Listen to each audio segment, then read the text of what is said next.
Welcome to the 48th lecture of this course Environmental Biotechnology, and in this particular lecture we are going to discuss about the emerging pollutants, especially we will also talk about plastics and microplastics and their bioremediation or interaction with microorganisms. Now, in this particular lecture these following topics will be covered: an introduction to emerging pollutants, followed by environmental and health risk associated with the pollutants, biological treatment and removal options for emerging pollutants, environmental concerns of plastics and microplastics, and the biodegradation opportunities for microplastic management. Now, emerging pollutants or EPs. Emerging pollutants are chemicals and compounds recently been identified as dangerous to the environment and consequently to the health of human beings. And these are the pollutants of emerging interest which are known to exist, but for which the environmental contamination issues were not fully realized or apprehended. Now, it is defined as synthetic or naturally occurring chemicals that are not commonly monitored in the environment, but which have the potential to enter the environment and cause known or suspected adverse ecological or human health effects. So, as it describes that these are synthetic compound most of the time, and these are either already existing or are already present in the environment, but possibly we are not able to detect them because of the lack of analytical methods, or these compounds could be newly synthesized, newly introduced into the environment. And what is also true about this, that the kind of hazards they impose to the ecosystems are often not very clearly defined. Now, some basic points about these EPs.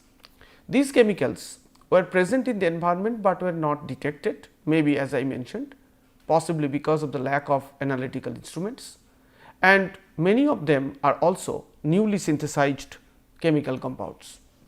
Now, in some cases, the release of emerging pollutants to the environment has likely occurred for a long time, but may not have been recognized until new detection methods were developed. In other cases, synthesis of new chemicals or changes in use and disposal of existing chemicals can create a new source of emerging pollutants, and EPs are currently not included in international or national routine monitoring programs with respect to environmental monitoring programs particularly, and their fate, behavior and ecotoxicological effects are often not very clearly understood. Now, these EPs, they encompass a wide range of man-made chemicals. The presence of emerging pollutants in the environment is basically resulting due to fundamentally uncontrolled urbanization, development of industry, healthcare activities essential to support the human well-being, as well as different agricultural and transport related activities. And these emerging pollutants, they actually represent a wide range of substances, more than like 700 compounds grouped in 20 classes of emerging pollutants and produced by human and considered indispensable for the modern society.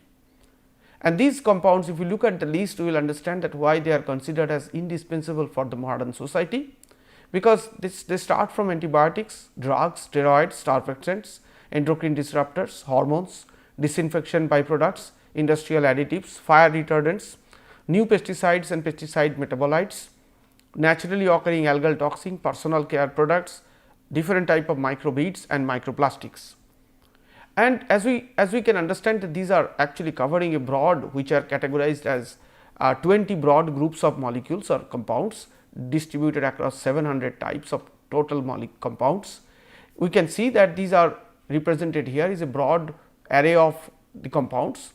Now, these compounds are mostly released from non-point emission sources or sometimes from the point source emission as well, like some of the industries, if they are releasing, then it is considered to be a point source emission, whereas many of them are human pharmaceuticals or personal care products So, in regular use, in household use, we are actually using those emerging pollutant containing molecules or compounds. These compounds or emerging pollutant molecules are essentially discharged into the environment through the different waste released into the environment and entering into the soil, water and air systems.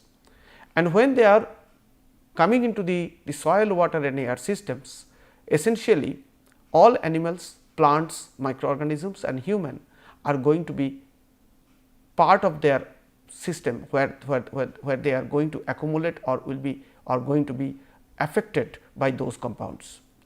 Human on the other hand can be directly impacted, because the human sometimes we consume the drinking water, for example, consume the milk, the dairy product, the agricultural products, wherever we have the chances that they are possibly contaminated with these kind of emerging pollutants, human could be directly impacted or human could be indirectly impacted, because if we are consuming the poultry products or if we are consuming the fish or meat or other agricultural residues, then we would be indirectly impacted by consuming that.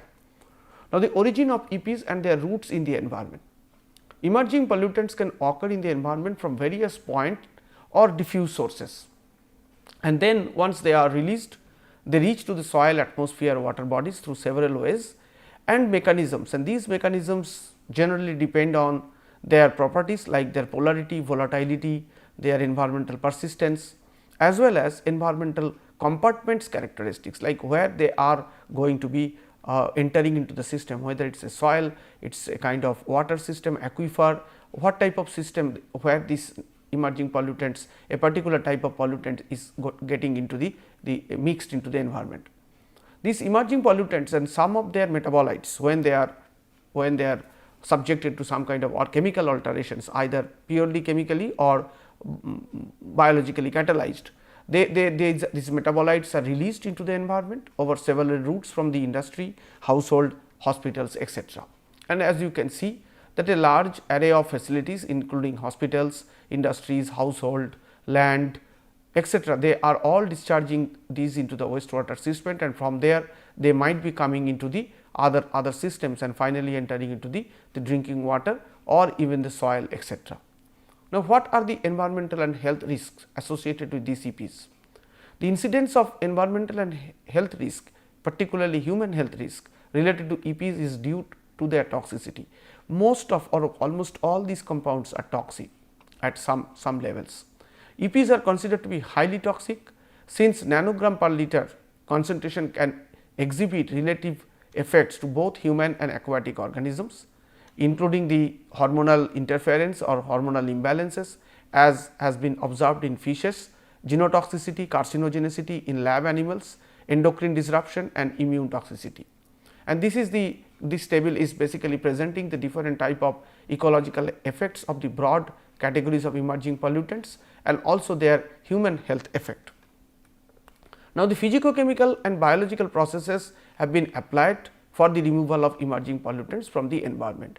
As we understand that these are newly enlisted pollutants, enlisted in the sense at least we are discussing about them, but couple of years ago environmental engineers and environmental biotechnologists were not aware of or not having the scope to discuss about these emerging pollutants, but with rising concentration, rising threat, the hazard imposed by emerging pollutants is making a greater sense or posing greater stress on the environmental biotechnologist directly to develop different kind of techniques or process strategies through which we can actually manage these kind of waste materials. So, the efficient methods for the advanced treatment of effluents polluted with EPs are developed. So, essentially normal wastewater treatment technologies or normal bioremediation technologies may not be able to do sufficient catalytic job, because these are present in a very low concentration first of all, and often they are very poorly characterized also, that how actually they can be removed or they can be treated with microorganisms or chemical processes are often not very clearly understood. In the recent past, the scientists are doing lot of studies, lot of research in order to identify that how these molecules, these compounds can be effectively removed from different type of waste or soil or water or aquifer systems. It includes both the physicochemical and biological processes. And as you can see, a number of strategies can be adopted: sand media and media filtration to chlorination, advanced oxidation process, adsorption, hydrolysis, constructed wetland membrane bioreactor, and different type of phytoremediation and bioabsorption technologies. So, here we have a summary of the methods to remove the EPs from the environment, and as you can see that in the center we have the processes for the removal of emerging pollutants, and on the sideline you have the membrane technology, for example, which actually allows the use of semi permeable physical barrier through pores or molecular channels, and it is a pressurized process through microfiltration, ultrafiltration, nanofiltration, reverse osmosis, etc., and obviously it is an expensive process. The phytoremediation is relatively inexpensive, easy to perform, but relatively slower and often poorly understood. Phytoextraction, rhizofiltration, phytodegradation, phytovolatilization, use of plants, different type of plants are being used to remove different kind of compounds, and it is economically more affordable, efficient, and non-interfering technology for the environment. So, we will talk about this, that the hybrid processes are often developed, including the phytoremediation as a part of that. Activated sludge method, which is a very conventional technique for wastewater treatment processing, wastewater treatment methods, but for emerging pollutants we can understand that there could be low efficiency or of degradation of this compound, but still some processes are being developed in order to use the activated sludge methods to remove these emerging pollutants. Advanced oxidation process is found to be relatively more efficient, because it removes the organic and inorganic materials from waste through oxidation and ozonization and hydrogen peroxide based treatments, and in combination with UV radiation other specific catalysis are often used, and it is also using the cleaning aromatics and pesticides, petroleum hydrocarbon, volatile organic compounds in sewage are removed through this advanced oxidation process. Sorption process used to improve the biological cleaning processes with activated charcoal, etc., to sorb some of the steroids and other emerging pollutants, and finally, the different direct approaches of the bioremediation, where the pollutants can be removed directly through the metabolism of microorganisms. Now, in today's class we will also discuss especially on the biological treatments of the removal of the EPs. Now, removal of EPs can be done through constructed wetlands, through anaerobic membrane reactors, or by bioabsorption, and through implementing different hybrid treatment process. Now, first we will discuss about the constructed wetlands. Now, this is kind of an engineered system designed and constructed to utilize the natural process involving wetland vegetation, soil, and the associated microbial assemblages. You can understand that the wetlands are being used for natural reclamation of the system, or the natural treatment of the contaminated waste material, waste water even, and a group of organisms, group of plants have been identified very well, characterized very well to deal with the different type of pollutants. So, in this case of advanced wetland systems are being developed to take care of the emerging pollutants. Now, the conventional wastewater treatment process with activated sludge, for example, in combination with advanced processes like tertiary treatment such as ozonization, photodegradation, biodegradation can also be used. One of the most suitable technique is found to be the floating treatment wetlands, is a kind of an innovative variant of constructed wetland that is making use and getting popularity, because it is using the floating macrophytes and microbes in the water for treatment of the emerging pollutants present in the wastewater. So, as you can see here, this is the water in which some maize is there, and over this maize the plants are actually floating into that, and the roots are emerged into the water, and this is wastewater, and within which the bacterial populations are also thriving. So, you can see that if you zoom into this root zone, we can see numerous microbial populations which are rhizospheric populations living in these root zones.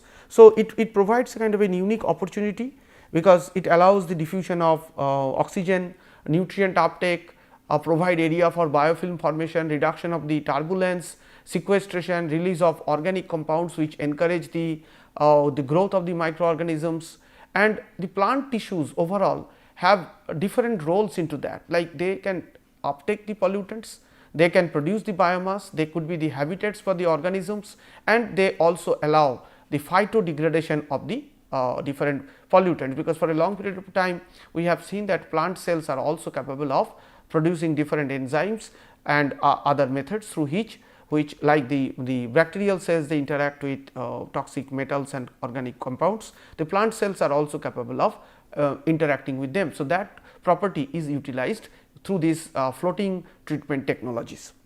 Now, to go into the detail. So, actually the mats float on the water surface. So, you put a mat on that is the floating mat, and plants are grown on these mats in a such a way that these are called halophytic grasses. The roots are actually completely submerged into the water, and the aerial part is above the water. Now, vegetation is supported by the buoyant mats which is floating, and which make these mats easy to retrofit in any water body where they need to be used. So, it is a kind of a modular system. So, based on the shape and size of the water bodies, we can actually design these or take these floating mats and then use them. And these floating treatment wetlands, they share the properties of both a pond and the wetland system. So, there is a hydraulic gradient between the bottom of the pond and the plant root, so that the pollutants are degraded, trapped and filtered by the plant root and associated bacteria, and they make use of plants and associated biofilms which are growing over here, and also the planktonic cells which are growing into the free water, and thereby creating opportunities for different microbial processes towards the degradation and the removal of the pollutant as well. The plants generally used in this process are listed over here. As you can see, many of them are very common plants used for wetland processes, along with some microorganisms which are again very well known, like Pseudomonas, Dichloromonas, Bacillus, Citrobacter, Geobacter, Rhodococcus, etc. And the commonly targeted EPs are different kind of drugs and other emerging pollutants. The advantage of this process is high performance on removal of the particularly what is observed for estrogen and different type of pathogens. The disadvantages are the biofilm growth, chemical precipitation and season dependency, needs large area of lands and long retention time. The second procedure of the biological treatment of this emerging pollutant is the anaerobic membrane reactor. Now, the removal of the pollutant from wastewater using biological membrane reactor is considered to be a very efficient option. Now, this normal MBR or membrane reactor system or a biological membrane reactor cannot completely remove the EPs alone, and is combined usually with other chemical physical process like ozonization, activated carbon based process, photodegradation for polishing the removal processes.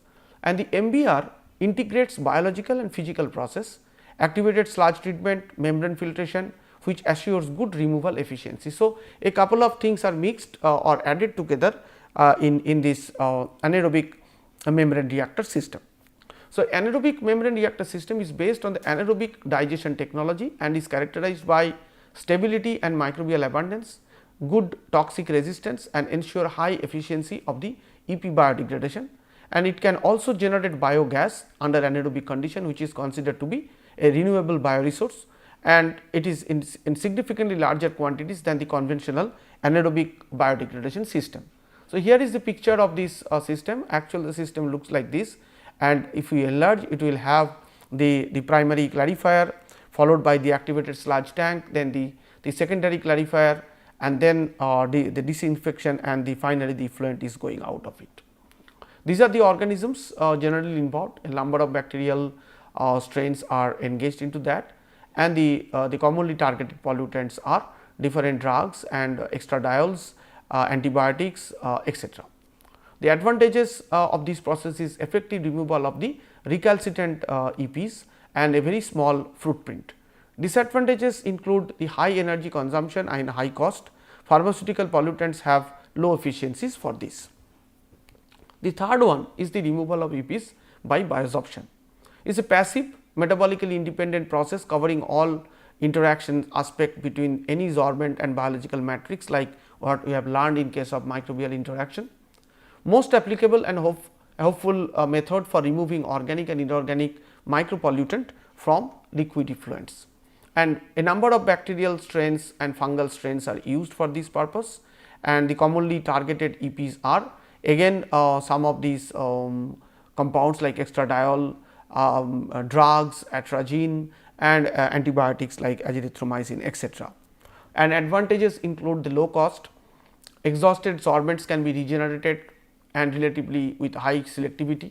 So, reusability of the sorbent is always there.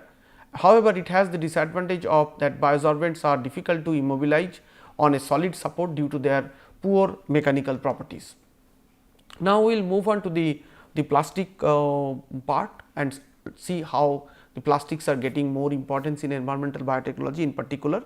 So, plastics and microplastic is considered to be a critical material in the modern world due to its low cost and easy production. Without plastic, I think the modern life is impossible. So, inadequate management and open disposal of the plastic and the products of the plastic, including the microplastic, considered to be a major obstacle to achieving the sustainable developmental goals. They cannot be recycled properly if they are not degraded nor recycled, discarded close to the water resources. In urban drainage system, often it is observed, it flows into the river and ends up in the ocean in various forms such as the microplastic. And it is considered to be the plastic waste have become a malevolent symbol of our wasteful society, as we will see, because a number of compounds which are basically considered as the synthetic plastics or the chemical plastics, these are fundamental to every part of every aspect of our life, including the polyethylene, polystyrene, polypropylene, polyvinyl chloride, polyurethane, polyethylene tetraphthalate, etc. Now, the global yield of plastic reached around 350 million tons in 2018, and countries like China and the European Union accounts for 29, almost like 30% and 20%, ranking first and second in the world of the all world plastic use respectively. And concomitant to the growing consumption of plastic, it is inevitable that a large amount of plastic waste is being produced and dumped.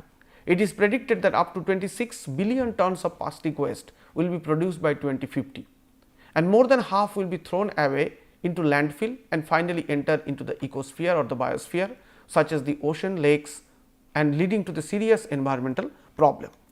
Now, here is some statistics about the world production in terms of million tons of plastics per year and plastic distribution in different areas of our daily life.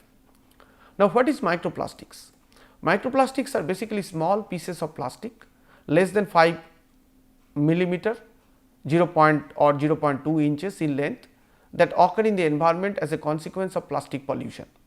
Microplastics are present in a variety of products, from cosmetics to synthetic clothing to plastic bags and bottles, and many of these products readily enter into the environment in waste. For example, you can see here a nice picture of some amount of microplastic on a fingertip. Now, microplastics consist of carbon hydrogen atoms bound together with polymer chain, and they are often coupled with a number of chemical compounds which are also considered to be very hazardous, and these chemical compounds along with the microplastic itself can leach out into the environment once the microplastics are released into the environment, and that includes phthalates, polybrominated diphenyl ethers, and tetrabromobisphenol A type of compounds. So, here is again a cartoon to represent that how different sources like plastic bottles to clothing to different industrial grade plastic pellets and personal hygiene products. Every day we are using different types of these materials, and we are, if you are not managing them properly, you are just discarding them abruptly, then we are actually leading to the production of a large amount of microplastics. Now, there could be two types of microplastics. One is the primary type and the secondary type. The primary microplastics are microbeads found in the personal care products, plastic pellets used in industrial manufacturing, and plastic fibers which are used in synthetic textile like nylons. These primary microplastics enter the environment directly through any of the various channels like product use. For example, personal care products being washed into a wastewater system from the household, unintentional loss from the spill during manufacturing or transport, and abrasion during washing. For example, laundering of the clothes made from synthetic textile. So, a large amount of these plastic fibers, plastic pellets or micro beads from the personal care products are being released into the environment. On the other hand, the secondary microplastics, which are basically produced from the breakdown of the larger plastic, for example, the plastic bottles, plastic sheets, etc., and typically happens when a large plastic undergo weathering through exposure to different kind of environmental or natural processes like wave action, wind abrasion and ultraviolet radiation from the sunlight. So, now what happens to these microplastics? So, the microplastics are released into the environment, they are taken up by at different shapes like nanoplastics to macroplastics are depicted over here. So, you can see they can be taken up by the natural flora and fauna, particularly the animals are found to be, including bacteria also, the planktons, the different larvae, fish, seabirds, turtles, marine element, mammals present in the sea. They are all capable of accumulating these microplastics, and they accumulate within themselves, because these plastics are easily ingested by marine animals, because the sea water or the marine environment is considered to be the ultimate sink for all these plastic materials, because every material we dispose of, it goes to the rivers and the rivers are taking them eventually into the ocean. So, they are moving into the kind of a global food chain. And for example, recent statistics are showing that 99% of the seabirds have ingested microplastic, and more than 600 marine species, almost 15%, are exposed to be threatened by microplastic ingestion or by entanglement in microplastic marine litter by 2050. Severe impact on human health, intestinal blockage, stomach ulcer, etc., because of the consumption of materials contaminated by this microplastic. Now, how do we control this menace? Now, the current methods for disposing of plastic waste mainly include the landfilling, incineration, mechanical and chemical cycling. However, all these physicochemical process like landfilling, for example, requires a huge land mass, and also it allows the compounds to be degraded naturally, and then they start leaching and then contaminating the groundwater. Incineration could produce actually huge amount of the gaseous contaminants, and the mechanical and chemical recyclings are also there, but they do have their own and different type of disadvantages. What we observe that only 9 and 12% of the global plastic waste is recycled and incinerated, while up to 79 or 80% is discarded into the landfills or the natural environment, indicating that there is a great need for exploring innovative recycling methods to dispose the plastic waste properly. In last decade, if you see, a number of studies have reported that several microorganisms and their enzymes are capable of degrading the synthetic plastics, and particularly the biodegradation of microplastic have been found to be a suitable option because of through this kind of a workflow like mechanical grinding followed by biological depolymerization by plastic degrading microorganisms, which can be done under some reactor condition, and then utilization of the depolymerized products as feedstock for microbial fermentation, and then produce chemicals like polyhydroxyalkanoids like the bioplastic, succinic acid and biosurfactant molecules, which are having high industrial requirement. Now, these are the well known some of the bacterial strain associated with plastic biodegradation or reported to be efficient or harboring different enzymes capable of degrading the plastics and microplastics. Now, these microplastic degrading enzymes basically depolymerizes the plastic substance into oligomer and monomer, which can be used as a raw material to manufacture new plastic also. So, it is going towards a kind of a circular economy, where we can produce the value added materials. The primarily these enzymes belong to carboxylic ester hydrolases family like uteinases, lipases, carboxyl esterases, polyethylene hydrolase, polyurethane esterase, etc. So, we can see from algae to bacteria the scientists, they have found different kind of enzymes which are identified to be potent candidate for plastic and microplastic degradation. In one of our own studies, we have found that the soil and other natural environments might have the bacterial strains which are capable of degrading, like LDP biofilm can be, or a film can be degraded using the organisms which present in a natural environment.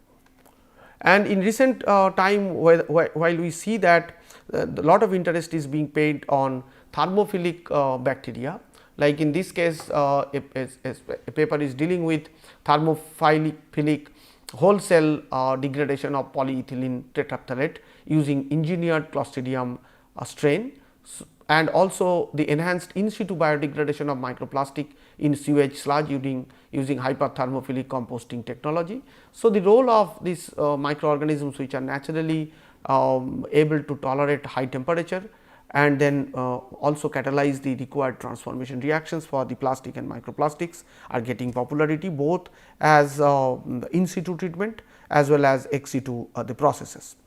And also we see a growing interest on with the environmental biotechnology point of view, that to improve the start and the end of life of biodegradable polymers. So, one way this microbial biotechnology is helping us to produce the bio based or biodegradable plastics and towards the products, or they can be using the products and producing these molecules which can be further used by the industry. And on the other hand, the products can be only degraded and then some bio based resource can be produced, and then the bio based resource can be utilized for other industries. So, there is a growing interest on this kind of circular economy around the plastic. So, both the plastic management, existing petroleum or chemical plastic or synthetic plastic management, as well as producing biodegradable or bioplastic type of compounds as well. So, the way forward is, one aspect is the bio based plastic, the other is the biosynthesized polymers like the polyhydroxybutyrate, biogenic short chain polyhydroxyalkanoate polymer, etc.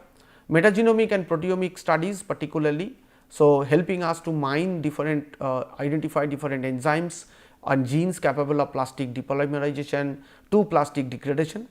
Protein engineering is helping us to enhance the enzyme thermostability, reinforcement of the binding of substrate to enzyme active sites, enhancement of interaction between substrate and enzyme surface, refinement of catalytic capacity, etc. So, for this particular lecture, these are the references which can be utilized and I found to be useful. And in conclusion, the occurrence of emerging pollutants in the environment continue to generate increasingly stringent problem, and it is gradually becoming very severe and has a significant effect on the overall well-being of the environment and the health. Substitution of the emerging pollutants with products having lower toxicity and easy to remove option is found to be a very important or alternative choice. Efficient innovative processes can be combined with existing biological technologies in hybrid system, removing the widest possible spectrum of pollutants, emerging pollutants. Systematic approach and innovative solutions are needed to develop a technological system for microplastic biodegradation in particular. Microplastic contamination should be controlled by reducing plastic waste materials at the source, removing microplastic in wastewater treatment facilities, or increasing the use of bioplastic or easily biodegradable plastics. Thank you.